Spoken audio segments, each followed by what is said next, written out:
40,000 হিন্দু নারীর আপত্তিকর ভিডিও সনাতনীদের নিলামের মতো ভয়াবহ উগ্র সোশ্যাল মিডিয়া গ্রুপ রাজস্থানের কোটায় পর্দাফাঁস হলো লাভ জিহাদের এক আন্তর্জাতিক ও রোমহর্ষক চক্রের। বজরং দলের অভিযোগে পুলিশ গ্রেফতার করেছে মঈন খান নামের এক ধর্মান্তরিত মৌলবাদীকে, যার স্মার্টফোন থেকে উদ্ধার হয়েছে মহিলাদের 40,000 অশ্লীল ভিডিও এবং মারাত্মক কিছু অডিও ক্লিপ। শুধু ব্ল্যাকমেলিং নয়, এই চক্রের শিকড় সরাসরি জুড়ে গেছে পাকিস্তানের সাথে। তদন্তে নেমে পুলিশের সামনে এসেছে মঈন খানের আসল ও বিপজ্জনক পরিচয়। মঈন খানের আসল নাম মনীষ শর্মা। মগজ ধোলাইয়ের শিকার হয়ে নিজের ধর্ম বদলে সে নাম নেয় মঈন খান। এরপর সে হিন্দু মেয়েদের টার্গেট করতে টেলিগ্রাম, স্ন্যাপচ্যাট এবং ডিসকর্ডের মতো সোশ্যাল মিডিয়ায় গড়ে তোলে সনাতনীদের নিলামের মতো একাধিক আপত্তিকর ও কুরুচিকর গ্রুপ। ভালোবাসার ফাঁদ পেতে হিন্দু মেয়েদের ফাঁদে ফেলে পরবর্তীতে তাদের জীবন ধ্বংস করাই ছিল মঈনের মূল এজেন্ডা। অভিযোগের গভীরতা এবং নৃশংসতা আরো স্পষ্ট হয় মঈনের ফোন থেকে উদ্ধার হওয়া অডিও ক্লিপগুলো থেকে, যেখানে বিবাহিত সনাতনী নারীদের সিঁদুর এবং মঙ্গলসূত্র দেখিয়ে জোরপূর্বক ভিডিও বানানোর প্রমাণ মিলেছে।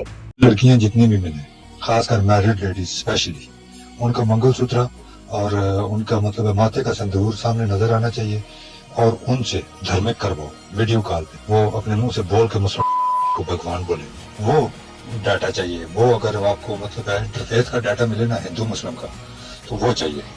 এমনকি ভিডিওগুলোতে হিন্দু ধর্মীয় প্রতীক ব্যবহার করে চরম অবমাননা করা হতো।